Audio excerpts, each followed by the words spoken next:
Boy, I got a lot to squeeze into 9 minutes. Hi, guys. So tonight, as promised, um, we're going to deep dive into my relationship with Elizabeth Montgomery, fondly known by me as Liz. So don't think I'm being, like mama, mama, mama, being like flippant or whatever. So, first met Liz when I was hired on a series called The Awakening Land. You can find it on YouTube. It's a three-part series that I did with her. Actually, coincidentally, side note, I also co-starred with Jane Seymour. Jane Seymour was not well known in 1976. Well, whatever.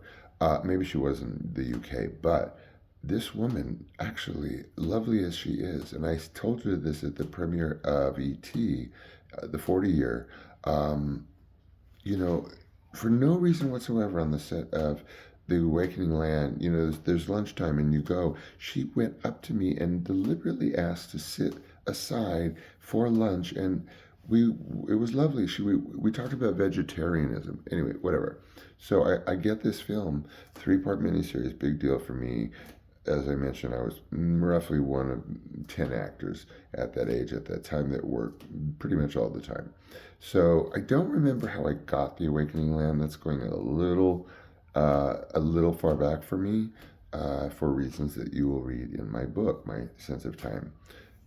So I was hired, right? And it's a miniseries. I was in the second volume, uh, and beginning of the third volume, or episode, not episode, but whatever. Uh, so we did this thing. It was amazing. I mean, like right away we hit it off. I mean, like in ways you can't imagine. She played my mother, of course. I put some posts up, showing like pictures of us and music and stuff. So immediate, like, fast friends, I guess you would call it. But she was my mom in the movie, 3 volumes. Um, I don't know what to say. I mean, yes, I was a fan of Bewitched. I mean, it wasn't like Diana Ross to me, but yeah, I mean, we all grew up living and breathing and loving her. Side note, Tarantino thinks that Elizabeth Montgomery's depiction of her cousin, her identical cousin who's wild and crazy, is the landmark moment of American television because she did Serena. Now, if you watch Serena, it's a you can't even believe that's the same woman.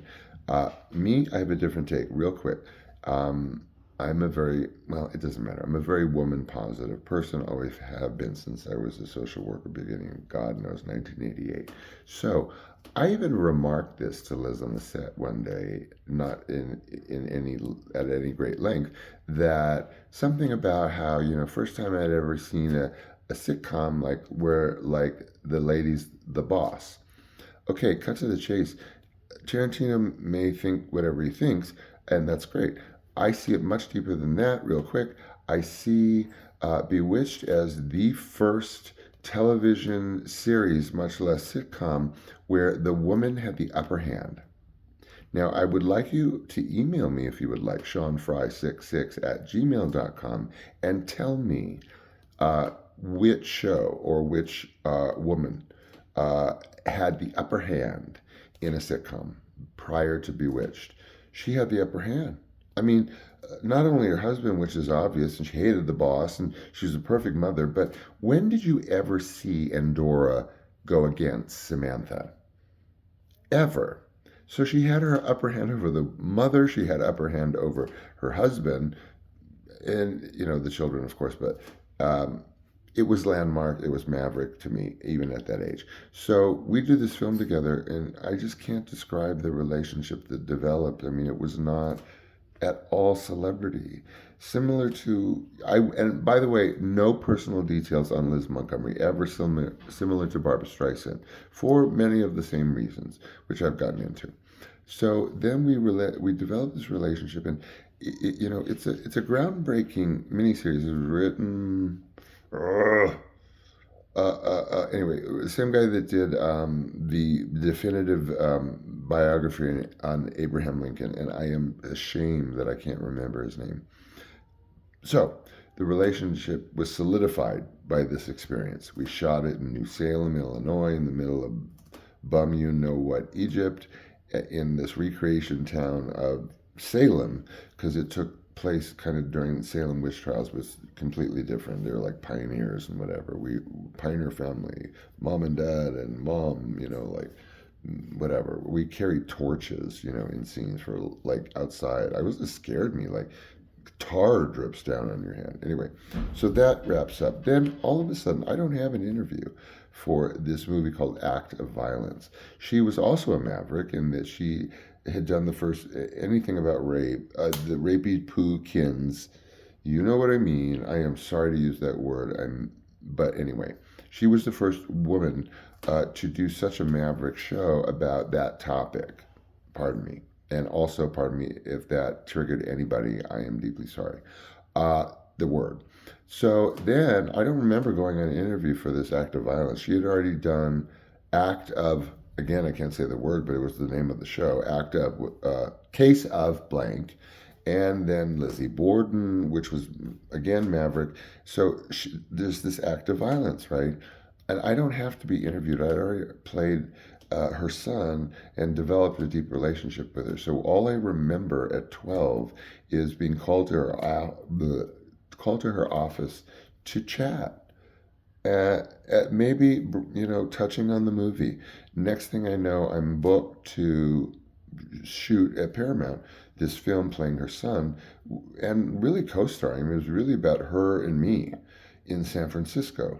Me, the light on his feet boy. Okay. Way side note. Liz knew this. Liz used her innate female intrinsic intuition. Didn't use it, but knew. I knew she knew whatever. Then they were throwing us into scenes in San Francisco. We are like hugging and loving and running along the beach there by Golden Gate Bridge, wherever that was, kicking stones and kissing and hugging and whatever.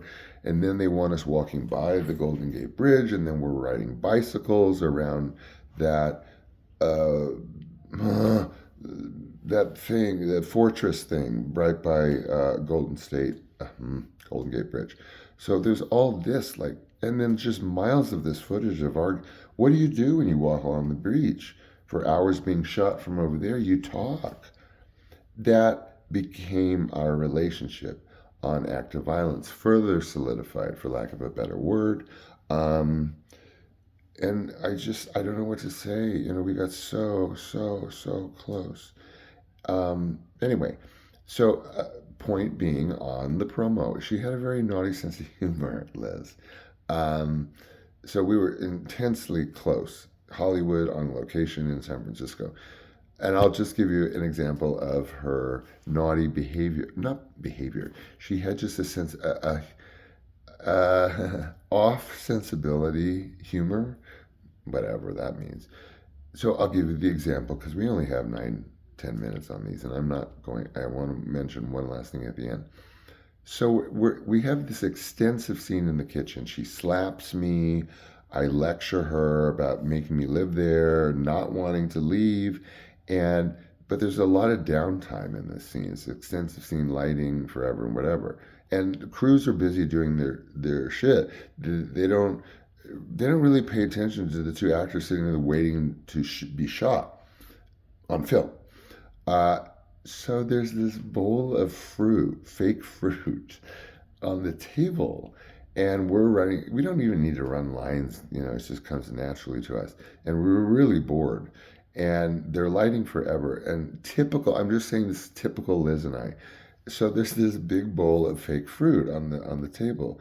So then she takes a piece, and like hers is a pomegranate, and then I take the banana, the plastic banana, and then there's a peach.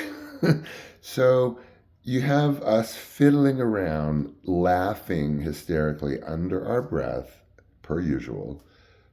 Side note, we had nicknames for each other. I was Harold the Horrendous, and she was Maud the Malicious. So from Harold and Maude the movie. So we would, if I said Maude or Harold, that would be a reply. believe it or not. But I didn't eat, it was Liz and Sean. Anyway, so we're at the table with the bowl of plastic fruit and the peach and the pomegranate, and note the colors and shapes, and the banana. And so Liz and I decided to just start really cracking each other up, playing with the plastic banana, the plastic peach, and the plastic pomegranate. And ultimately, the crew just had no idea why we were busting up, and that's why. And that's typical Liz and Sean. And so I hope you enjoyed tonight's show. The last thing I wanted to point out was I'm going to be Mama Scratchies. You're keeping up my time. Shh. Um, I'm going to do from now on, since who knows how many people have time for 10 minutes. I know 10 minutes is 10 minutes, but it is 10 minutes. I like to spend 10 minutes thinking.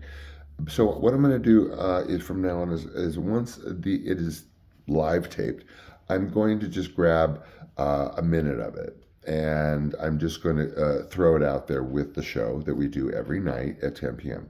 so that you can, in case, since there are nightly shows going on forever, you can take a peek at that 1 minute, which is, I guess, when you do the shorts, it kind of randomly grabs in the short function only a minute, or if you want, of the full tape. So you can glance at it, watch it for a minute, grab a little piece of information that was amused you just now, and then you can decide whether you want to devote the 10 minutes to it.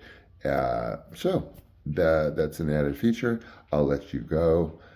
Guys, you're not my therapy, but you're my best friends in a way. So anyway, maybe there will be a nightcap with Mama, as promised, on my new lineup. Bye. Love you.